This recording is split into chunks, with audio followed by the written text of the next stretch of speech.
అది చేయాల్సింది మరి.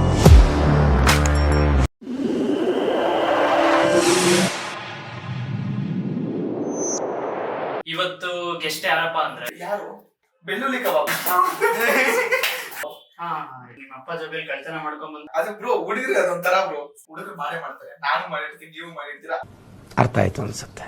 ಚೆನ್ನಾಗಿದ್ದು ನೋಡಕ್ಕೆ. ಮೇರಿ ಲಡ್ಕಿ ನಿನ್ನಂತವ್ರು ಇನ್ನೂ ಈ ದೇಶದಲ್ಲಿ ಇದಾರ. ಅದೊಂದು ಸಂತೋಷ. ಅಂದ್ರೆ ಇವತ್ತು ಆಗ್ತಿರ್ಲಿಲ್ಲ, ಹೆಂಗ್ ನೋಡ್ಕೊಂಡು ಆಗ್ತಿದ್ದೆ ಮಾಡ್ತಾ ಅಲ್ಲೇ ಇದ್ದೋಗಿದ್ದೆ. ಸಪೋರ್ಟಿಂಗ್ ಅಲ್ಲಿ ಯಾರಾದ್ರೂ ಇದಾರೆ? ಕಾಲೇಜಲ್ಲಿ ಕ್ರಶ್ ಇತ್ತು, ಇದ್ರೆ ನೆಮ್ಮದಿಯಾಗಿರ್ಬೇಕು ಅಂತಾರಲ್ಲ. ನಮ್ಮ ಅಪ್ಪಗೆ ಆಕ್ಸಿಡೆಂಟ್ ಆಗಿತ್ತು, full critical situation bro. First ಅವರು ಅವತ್ತೊಂದೇ ನಾನು ಬೇಡ್ಕೊಂಡಿದ್ದು, ನಮ್ಮ ಅಪ್ಪ ಒಬ್ಬರು ಸರೋದ್ರೆ ನನ್ ಜೀವನ ಪೂರ್ತಿ ಏನ್ ಬೇಡ ನಂಗೆ, ನಾನು ನಮ್ಮ ಅಪ್ಪಗೆ ಸೇವೆ ಮಾಡ್ಕೊಂಡೇ ಇದ್ದೋಗ್ತೀನಿ.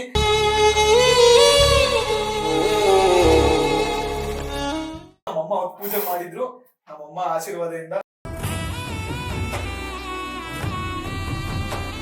ಒಂದ್ ಹೆಲ್ಪ್ ಮಾಡ್ತಾರೆ, 2 ಹೆಲ್ಪ್ ಮಾಡಿದ್ರು ಸರ್. ನಿಜವಾಗ್ಲೂ ದೇವ್ರು. ಇವಾಗ ಅಷ್ಟೇ ಎಲ್ಲಾದ್ರೂ ಸಿಗ್ಲಿ ಡೈರೆಕ್ಟ್ ಹೋಗಿ ಕಾಲಕ್ಕೆ ಬಿದ್ದೋಗ್ತೀನಿ.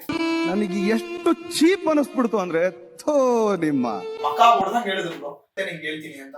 ನಿಜವಾಗ್ಲೂ ಅವ್ರು ಮಾಡಿದ್ ಒಳ್ಳೇದು ಅನ್ಕೊಂತೀನಿ. ಅವತ್ತು ನಾನು ಹಿಂದೆ ತಿರುಗಿ ನೋಡಿಲ್ಲ ಅವ್ರ ಮಕ್ಕನ. ನನ್ನ ಫ್ರೆಂಡ್ ಒಂದೇ ಮಾತಾಡಿದ್ದು, ಮಚ್ಚಾ ಟೈಮ್ಸ್ ಬರುತ್ತೆ ನೋಡ್ಕೊಳ್ಳೋಣ ಅಂತ. ಅವತ್ತು ಹೋಗಿದ್ದ ದಾರಿಯಲ್ಲಿ ಹೋಗ್ತಾನೆ ಇದ್ವಿ. 50 ರೂಪೀಸ್ ನೀವು ಚೆನ್ನಾಗಿರ್ಲಿ. ನಾನು ಲವರ್ನ ರಿವೀಲ್ ಮಾಡಿದೀನಿ ಈ ವಿಡಿಯೋಲಿ. ಐಶ್ವರ್ಯ ಬರ್ತಾಳಲ್ಲ. ಇಷ್ಟ ಹೇಳಕ್ ಇಷ್ಟಪಡ್ತೀನಿ. ಓಕೆ ಫ್ರೆಂಡ್, ಬಾಯ್.